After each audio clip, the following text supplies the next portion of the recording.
D'Amato reflects on the significance of Tyson's victory over Berbick.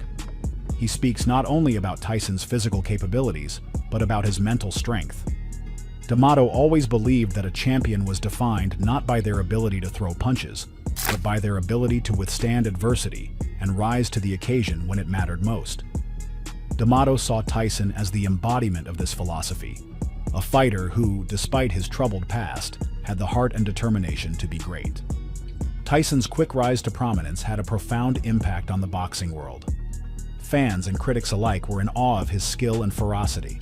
The media dubbed him Iron Mike and hailed him as the next big thing in boxing. But behind the headlines and the accolades, Tyson remained the product of D'Amato's meticulous training and psychological guidance.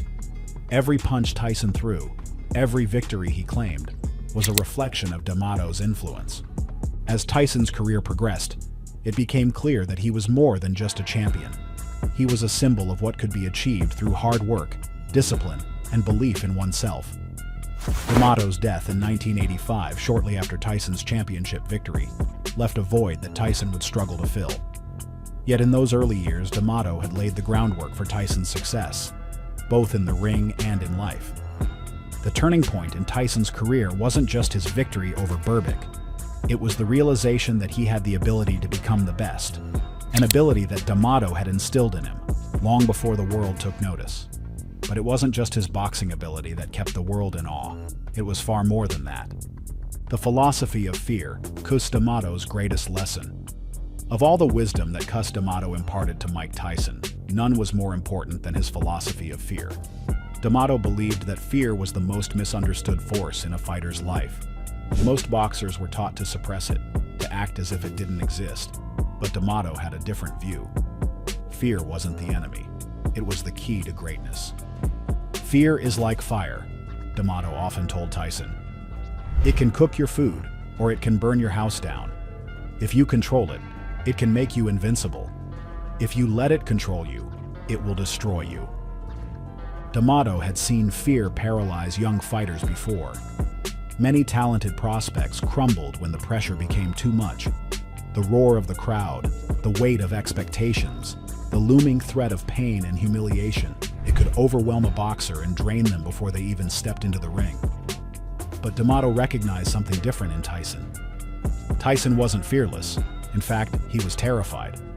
But unlike most fighters, he had the ability to harness that fear into something else: power. D'Amato broke fear down into a formula, something Tyson could study and understand. Fear, he explained, triggered an adrenaline rush that heightened a fighter's senses, increased their reflexes, and made them faster, stronger, and more dangerous. But only if it was controlled. Unchecked fear caused hesitation, panic, and ultimately, failure. D'Amato drilled into Tyson that fear was his ally, not his enemy. When you walk to the ring, you feel that fear building, D'Amato told him. Your legs feel heavy. Your mouth goes dry. Your heart is racing. You're thinking about what might go wrong. But that's when you take control. You don't fight the fear. You embrace it. You let it fuel you. D'Amato taught Tyson visualization techniques to manage fear. Before every fight, Tyson would sit in the locker room, eyes closed, picturing every possible scenario. He saw himself slipping punches, throwing devastating combinations, overwhelming his opponent with pressure. More importantly, he saw himself overcoming fear. By the time Tyson stepped into the ring, he wasn't just a fighter, he was a predator. His fear had been converted into aggression, into intensity, into a mental edge that few fighters could match. D'Amato believed that a fighter's mind was just as important as his fists. He taught Tyson that greatness wasn't about physical talent alone. It was about belief. It was about mental domination. You must believe you are the greatest fighter who ever lived, D'Amato told Tyson. You must believe it so completely that your opponent feels it before the fight even begins. He detailed this in his interview when talking about Tyson. D'Amato's approach was psychological warfare. He wanted Tyson to intimidate opponents before they even stepped into the ring. The way Tyson stared them down, the way he moved, the way he never showed emotion, it all came from D'Amato's teachings. To reinforce this, D'Amato made Tyson read books about legendary warriors and military strategy. Tyson studied the tactics of historical figures like Alexander the Great and Genghis Khan, learning how fear and intimidation were used to conquer enemies. "I was trained to destroy the other man," Tyson later said. "Cus made me believe that if I imposed my will, if I made them afraid, I had already won." D'Amato's final thoughts in the interview. In this lost interview, D'Amato spoke about the creation of Tyson's style, with a sense of pride and nostalgia.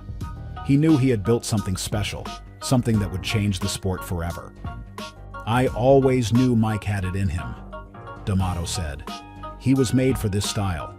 The speed, the power, the hunger. It was all there. He was born for greatness." D'Amato also revealed that he believed Tyson would be unstoppable if he stayed disciplined.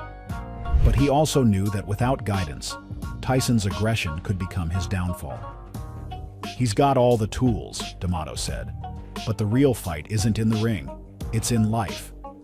If he can master that, he'll be the greatest of all time." Mike was not looking for this. It found him, and it was meant to be. This interview captures the essence of what D'Amato saw in Tyson, both his potential and the dangers that lay ahead.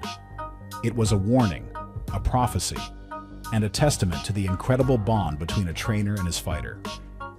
Cus D'Amato didn't just build a champion, he built a force of nature, and the world witnessed the pure power that he created, leaving many simply speechless. Some attribute Tyson's success to the very guidance D'Amato had to offer him. If it wasn't for him, many believe that his power and talent would have remained wild and unpolished. Knowing what we do of the legend, what do you think? Was D'Amato right to have approached Tyson's training this way?